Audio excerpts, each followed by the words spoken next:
Saya tuh sampai bahkan waktu berjalan ke mualaf center itu, saya, gini, kayak bilang, "Ya Allah kalau" belum ya Allah kayaknya, masih, "Ya Tuhan kalau ini, saya tuh durhaka sama suami, sama orang tua gitu ya, tolong jangan bikin saya sampai ke mualaf center." Saya sempat begitu gitu, "Begitu sama Gitu saya mah. gitu, sempat begitu ya, sampai saking ini saya, Kenapa?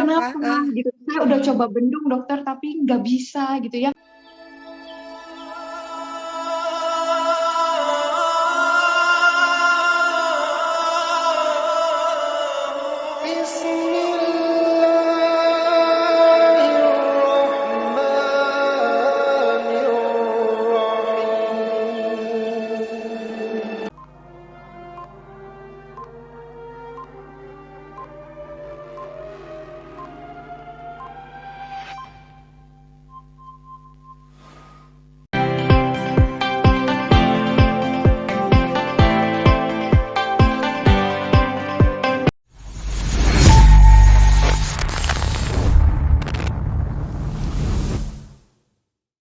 Tantangannya apa sih, apa yang dipikirkan gitu, sampai sekarang kok sampai semakin sholehah, semakin yakin gitu.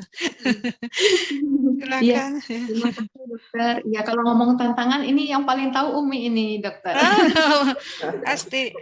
Tempat curhatnya Umi kemarin. Di di Irena Alhamdulillah. Center itu ya, Dokter Ica Iya, ya, sempat iya di betul sana betul. ya. Betul. Masya Allah, Umi. Itu Allah semua ya, dokter. Jadi, saya nggak pernah membayangkan gitu ya, jalannya akan seperti ini gitu. Jangankan orang lain terheran-heran gitu ya, kok yang kenal saya gitu ya, kok bisa jadi seperti ini? Apakah karena ya banyaklah, asumsi-asumsinya gitu ya, penyebabnya gitu. Jangankan orang lain heran, saya sendiri heran kok waktu itu. Saya sampai gini pukul-pukul muka saya gitu, "Saya lagi kenapa?" gitu. Saya sampai begitu gitu. Ada yang mungkin mengira saya kemasukan setan dan sebagainya, atau saya punya modus lain lah gitu ya. Nah terus, saya tuh sampai bahkan waktu berjalan ke mualaf center itu, saya, gini, kayak bilang, "Ya Allah kalau" belum ya Allah kayaknya, masih, "Ya Tuhan kalau ini, saya tuh durhaka sama suami, sama orang tua gitu ya, tolong jangan bikin saya sampai ke mualaf center." Saya sempat begitu gitu, "Begitu sama Gitu saya mah. gitu, sempat begitu ya, sampai saking ini saya, Kenapa? "Kenapa?" gitu. Saya udah coba bendung dokter, tapi nggak bisa gitu ya. Mungkin kalau banyak orang, dapat hidayah tuh sebelum nikah gitu kan, saya sudah punya anak 3, jadi kayak mikirnya, Hmm. ini kalau sampai dilanjutin, saya tahu bakal berantakan gitu, tapi Hmm. kayak berusaha merem, berusaha, "Ah udahlah," gitu ya, nggak bisa gitu. Nah, Ya. dan yang ada ya udah akhirnya waktu itu saya setelah yang bersyahadat itu, saya cuma pegang, "Jadikan sabar dan sholat penolongmu." Jadi apapun yang terjadi tuh yang saya perjuangkan justru sholatnya gitu. Hmm. Dengan segala ketidaksempurnaan ya Dok, belajarnya tuh pakai YouTube dulu gitu ya, bacaan sholat, gerakan sholat mungkin nggak sempurna gitu sama sekali, tapi betul-betul waktu itu saya rasakan gimana saya bener-bener, apa ya, pasrah banget sama Allah gitu ya, bahwa setiap selesai sholat tuh yang alhamdulillah banget bisa sholat gitu ya, mudahkan ya Allah untuk sholat berikutnya, gitu terus gitu. Yang, Masya apa namanya, Allah. sampai saya minta waktu juga sama Allah waktu itu ya, "Ya Allah, tolong ya Allah kasih waktu saya selesaikan baca terjemahan Al-Quran dulu, baru saya, ketahuan," gitu. Karena kan sembunyi-sembunyi dulu gitu ya. Hmm. Karena kenapa bukan saya takut atau gimana, tapi saya nggak mau nanti saya salah menjawab gitu ya, atau apa gitu, jadi nanti malah menjelekkan Islam, saya pikir gitu. Hmm. Dan betul banget itu, saya ingat Ramadan, Ramadan minggu ketiga itu alhamdulillah selesai baca terjemahan karena belum bisa bahasa Arab sama sekali, termasuk juga terus saya belajar buku-buku lain, termasuk buku Umi Iren yang Islam Dihujat, karena saya juga dapat buku Islam Invasion dari adik Iya. saya yang disuruh baca, tapi Mhm. kok nggak tahu kenapa saya nggak ngerasa itu kayak ilmiah, tapi kok ngawur gitu. Kalau saya pas di hati saya gitu ya, pendapat saya, terus saya, "Masa sih nggak mungkin orang Islam tinggal diam ini?" Saya pikir gitu. Pasti ada yang menjawab dan, apa namanya, ya itu saya cari ternyata yang keluar buku Umi tuh, Islam Dihujat gitu. Jadi, Ya. saya justru kenal Umi dari bukunya dulu juga Oh gitu. iya. Nah, terus alhamdulillahnya ini, sambungannya ini yang mengherankan kalau udah Allah yang pertemukan itu ya. Jadi saya akhirnya ketahuan singkat cerita dengan mantan suami ketika mau sholat tahajud. Kemudian sudah ya pastinya beliau kaget, kelepasan lah melakukan beberapa tindakan kekerasan gitu. Terus saya sempat dibawa ke rumah mertua, terus itu sepanjang jalan itu saya diem, cuman berzikir dalam hati terus gitu ya, cuma minta tolong sama Allah. Saya nggak tahu, saya pikir saya akan sudah mati posisinya saat itu. Saya cuma bilang, ya Allah, alhamdulillah kalau saya mati dalam keadaan Islam, saya bilang gitu. Cuman ya saya minta tolong, soalnya kan ada anak-anak saya gitu. Terus alhamdulillah ya, Allah tolong saya balik ke rumah suami ketiduran, anak saya sudah bangun, jadi saya mandikan anak saya, ternyata saya dijemput polisi gitu, polisi datang gitu, saya lagi mandikan anak saya, dibilang, Bu ada polisi di depan, kata pembantu saya. Terus saya ditanyain tadi ada keributan apa dan sebagainya, terus itu saya bahkan usir polisinya gitu ya. Saya takut nanti kalau bangun malah saya lebih dimarahin lagi gitu. Terus sama polisi nggak bisa. Saya bilang enggak Pak, itu nggak bekas kayaknya. Soalnya suami saya juga pengacara, dia tahu mana yang nggak menimbulkan visum gitu di kulit kepala sama di kuping. Saya bilang, apa itu Bu? Ini sudah mulai memar, ternyata sudah kelihatan, bibir juga sudah ada memar gitu. Diapain lagi Bu? Paha sempat Pak dipukul, terus ada polon yang buka, masih ada ruas jari gitu. Terus jadi nggak bisa, Ibu harus visum sekarang juga, BAP juga sekarang juga. Jadi itu saya benar-benar udah ngikut aja, saya nggak bisa mikir. Waktu saya nggak bisa mikir, selesai dari polisi, alhamdulillah itu teman-teman saya bawa lawyer ya, bawa lawyer, saya nggak punya lawyer, itu teman saya yang bawain lawyer.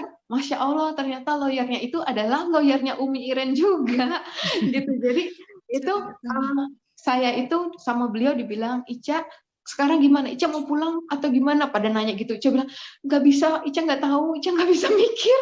Terus gelap, Ica nggak tahu, Ica bilang gitu. Terus habis itu mereka bilang, ya udah kita yang mikir, katanya gitu. Terus habis itu lawyer Ica bilang, anak-anak di mana gitu? Anak-anak di rumah. Ntar aja ya Mas, minta tolong nanti diambilin. Saya bilang di pengadilan, saya bilang gitu. Tapi beliau bilang, enggak Ica, saya pengalaman. Anak itu bukan barang. Dibilang kalau bisa dibawa sekarang dibawa. Ya udah saya cek dulu ya, udah bangun belum suami saya. Saya tanya Mbak, belum Bu, Bapak belum bangun. Ya udah Mbak, sekarang keluar, sekarang juga, nggak usah bawa apa-apa. Saya bilang sama anak-anak. Jadi alhamdulillah itu dibawa sama saya nggak tahu saya mau dibawa kemana. Ternyata lawyer saya membawa ke tempat Umi di Sentul gitu. Jadi Masya Allah itu pertemuan saya masih ingat betul. Umi kayaknya lagi itu ya, Umi persiapan mau buka puasa, itu kayak lagi rapat yayasan. Itu Masya Allah, Ica ketemu sama yang buku yang Ica baca, kan pengarang yang Ica baca gitu. Itu sampai nangis gitu ya, cerita Umi gitu ya. Umi, Ica udah baca buku Islam Dihujani gitu.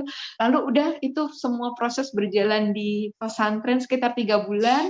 Ica ikut di Umi sama anak-anak itu, Masya Allah seminggu pertama itu benar-benar tantangan. Anak-anak tuh sampai biasanya kalau di tempat Umi tuh pada subuh habis zikir pagi itu Umi ada kultum gitu ya. Terus habis itu Ica suka cerita gitu, Umi Ica galau, apa Ica zolim ya sama anak-anak. Mungkin Umi ingat Ica pernah cerita gitu, apa Ica pulangin aja ya anak-anak. Ica bilang, soalnya Ica nggak jelas ini ke depan Ica kayak gimana, masa anak-anak Ica bawa. Kenapa, kata Umi, itu anak-anak nggak, ini Umi nggak tidur Umi. Ica jadi kan nggak tidur 24 jam, jam 3 belum tidur, Ica jam 3 udah harus sholat lagi subuh dan sebagainya. Terus oh gitu, terus apa nggak makan nggak habis gitu di tempat Umi itu, susu nggak habis, nggak mohon maaf gitu. Terus habis itu udah pokoknya kayak Ica titik nyerah gitu. Tapi Ica ingat waktu itu Umi bilang, nggak boleh ingkar sama kebaikan Allah gitu. Nggak semua orang itu bisa dapat kemudahan kayak kamu gitu, dapat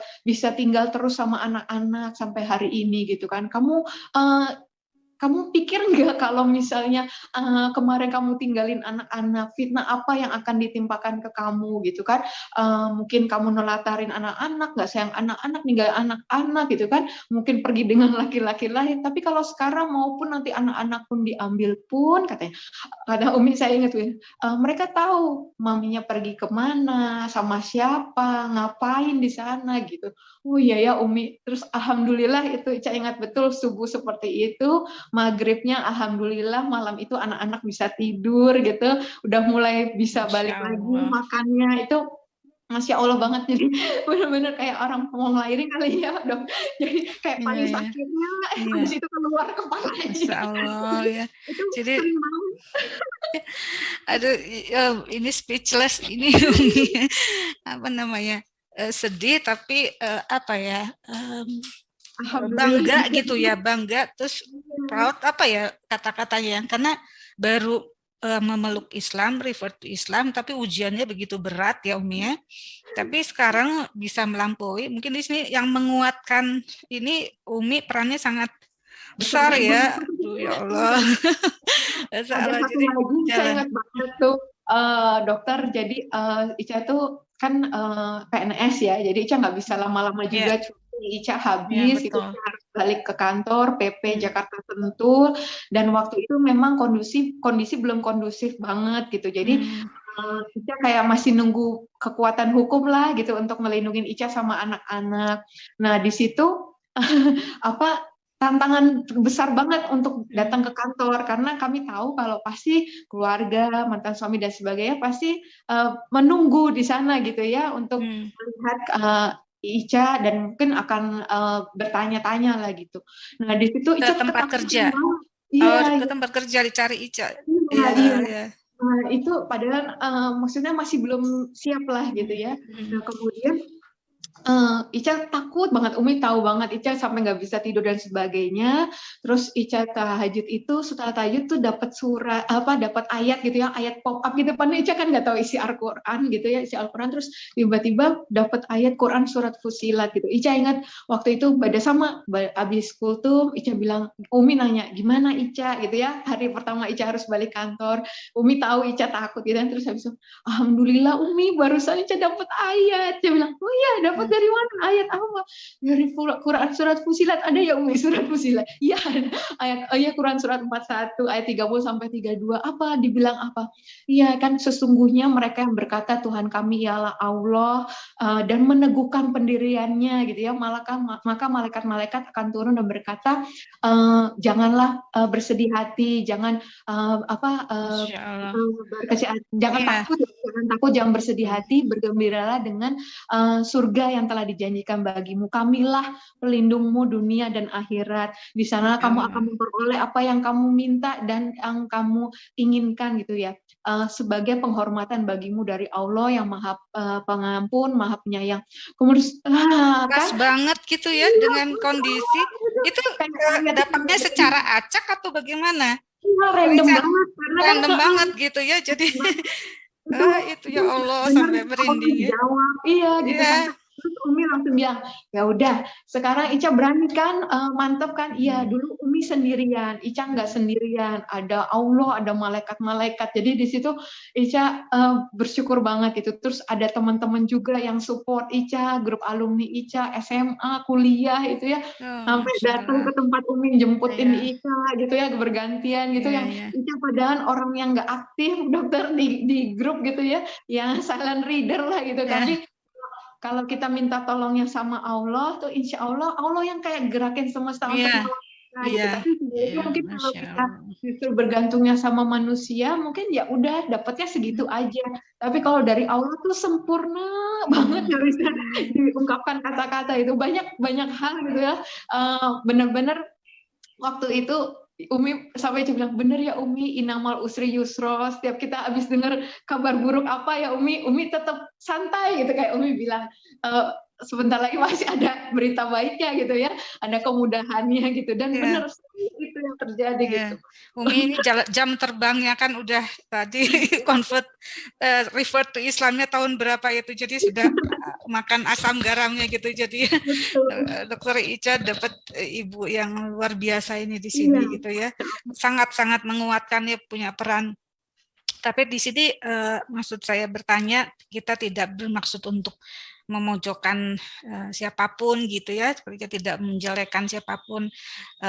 Mereka yang berbuat tidak baik, kurang menyenangkan itu mungkin karena ketidaktahuan gitu ya. Dan itu tadi seperti Umi bilang, yaitu ya mungkin akalnya juga mungkin itu tadi Dokter Ica pernah lihat bahwa belajar Islam juga ya, Al-Quran juga ada mungkin di rumah dulu waktu itu, tapi kenapa tidak dibuka, tidak dibaca, ya itulah mungkin memang sudah waktunya gitu ya. Jadi bagaimanapun ayahnya anak-anak, terus orang tua juga apa namanya, ketidaksenangan itu karena ketidaktahuan juga gitu ya. Tapi ada Umi dan teman-teman yang menguatkan, Masya Allah.